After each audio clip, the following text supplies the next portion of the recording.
Hi everyone and welcome along. Today we're going to celebrate the flowers of April by painting a lovely floral wreath. So grab your paints and let's get started. Okay, so we need I've got an 8x6 inch bit of paper here and I've done a compass circle that is not that big actually. It's only 3.5, just a bit bigger than 3.5 inches, and in centimetres that is just over 9 centimetres in radius. So I'm going to start mixing my colours and I'm going to tell you all about our sponsors Skillshare today before we get painting. So Skillshare have got a campaign for 2023 which is called What's Next, and for me what's next is how to make more of my paintings and my creative career, and today I am looking at the class called Make Your Art Time Management for Creatives by Liz Brindley, who's an illustrator and creative business coach.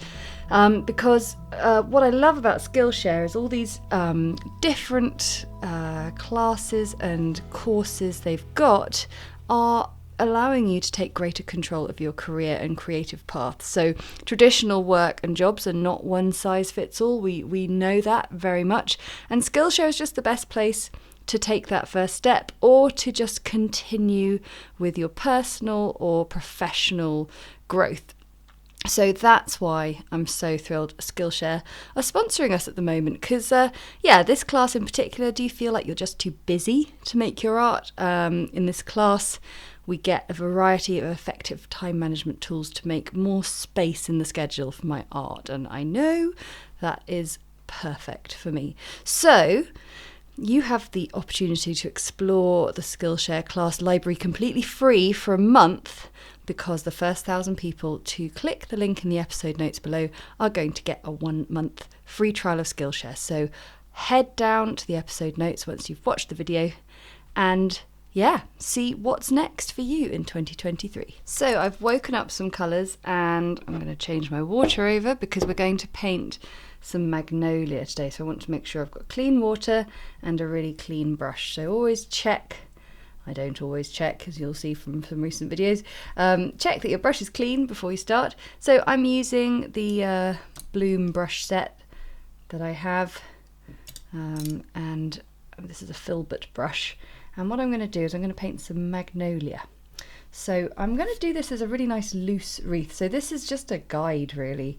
We're going to do April flowers because it is April, and I'm just going to go for it. So I think sometimes you just got to go for it in the spirit of getting stuck in with Skillshare. Okay, so this Filbert brush has got a lovely sort of rounded soft edge that is great for painting flowers, and I'm sort of twisting the petals or the brush stroke into the middle there, and then I'm going to take some slightly more concentrated permanent rose and I'm just going to get a little bit of colour bleeding out there, and then what I'm going to do is I'm going to go straight into painting the next flower, which is for the forsythia flowers, and I want to make sure they sort of all are sort of bleeding and blending into one another. So a forsythia flower, if you didn't see my tutorial from last week doing a little bit of spring observance of nature, then I highly recommend you go and have a look at that. We painted the forsythia bush as well as a little close-up of the flowers, and they're lovely and simple to paint because they're just 4 petals, and you can see here they're just really lovely, a lovely April flower. And so I'm purposefully sort of painting this next one really up close, just touching the edge, and just getting a little bit stuck in there. And what I want to do whilst we're there, get a little bit of burnt sienna and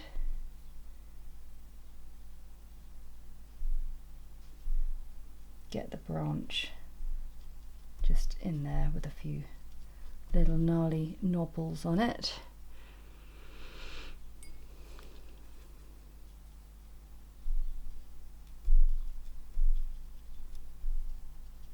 So you can see painting this loose kind of colour blended style is really good as long as you've got some confidence with the brush, because it requires feeling good. I think feeling good is one of the most useful watercolour tips I could ever give.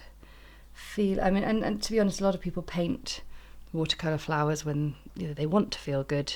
They're getting in the zone. So I appreciate that it's the kind of thing that helps you relax, so you might not be feeling it at the beginning, but always give it time, and you'll be amazed at how much better you feel. Okay, so I'm now going to paint some Muscari with Grape Hyacinth, otherwise known as. I think I will just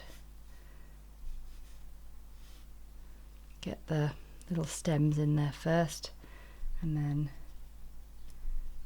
a little bit of Cobalt Blue Deep,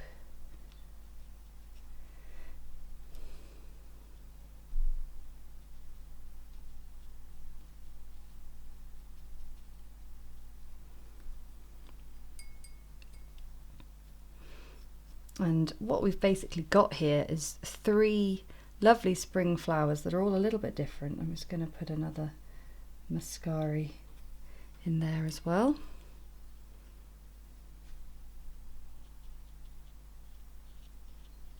So I'm just sort of looping the brush, getting little unpainted space sections as I go. So what's nice with a wreath, I always think, actually people think, oh yes, I love wreath painting, and actually it can take a lot longer than you think when you start out, because you've got to go all the way around. So what's nice is if you can just begin simply and not put too much in.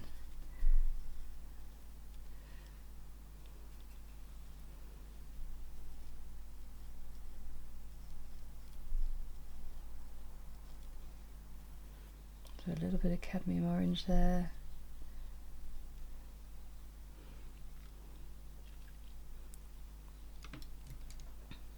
And back to the magnolia.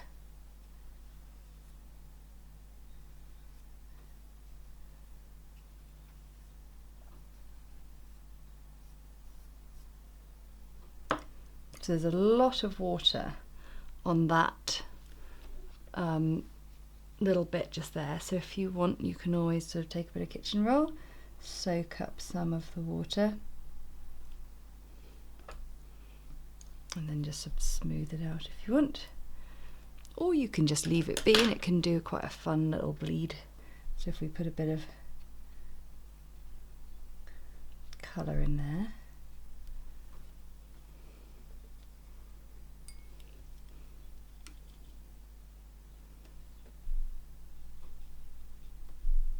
what's really nice, especially with this brown stalk, is the contrast of having that scratchy little dry branch in and amongst these big, very delicate blooms.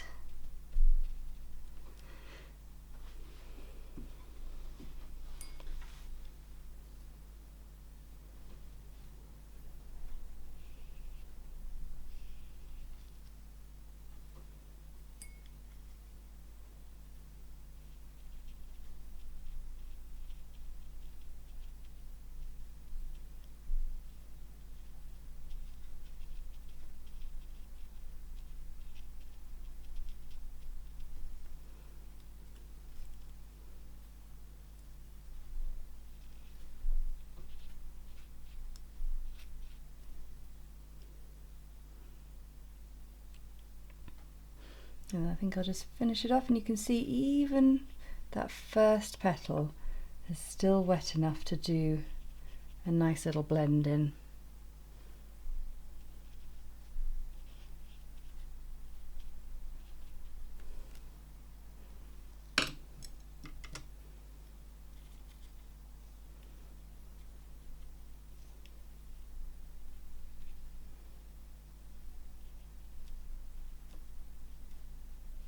And we might just finish it off with a little branch there.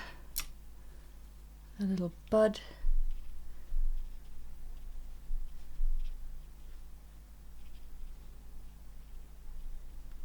Really simple. Okay, so we're going to let that dry and then we'll just have one last look to see if there's anything else we want to add. That's all dried now, and what's really cool is you can still see the pencil here, but because we've painted so lightly, it means that the pencil's going to be really straightforward to rub out. I am going to just place in a few little green dots in the centre of the magnolia. Literally dabbing them in there. And I think a few orange dots in the centre of the forsythia.